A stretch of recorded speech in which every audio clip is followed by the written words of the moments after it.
Hi guys, good morning. Ito nga pala guys yung kaganapang kahapon, linggo.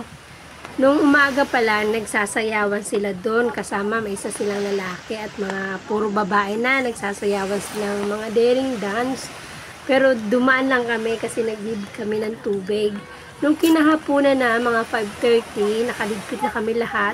Nakita namin yung isang babae na naka-yellow. Dinala niya yung lasing na kasama nila sa dagat.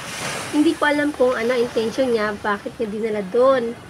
Tapos, may sumunod na dalawa dyan, pinagbibidyohan nyo kasi lasing na lasing talaga, wala talaga sa katinuan. Sana, shout out din dyan kay ate. Sana, pag nag-inom ka, isa lugar mo, magtitira ka ng pang-uwi mo. Katulad yan, paano kung may alaga ka, paano kung may nangyari sa'yo. Kawawa talaga guys yung aming kapwa Pilipina natin. Kasi kumbaga dapat tinulungan na lang nila. Sana hindi na lang dinala nila dun sa dagat. Lalo tuloy siya na lasing. Hindi natin alam kung ano pa mangyari sa kanya. Kadalasan kasi pag lasing, lumalangoy sila hanggang iniiwanan. Kaya siguro may nangyari, may nawawala mga OFW dito, nawawala ng malay, nawawala ng buhay dahil sa ganyang gawain. Pag alam ng lasing, huwag niya nang yayain sa dagat kasi mapapahamak yung tao. Konsiderasyon ba? Kasi kakaawa yung pamilya. Kakaawa yung pamilya naghihintay sa Pilipinas, diba?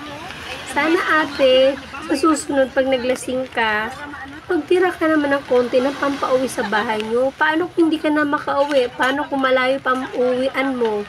Paano kung may alaga kang bata? Di kawawa. Anong aabutin mo yan? Diba?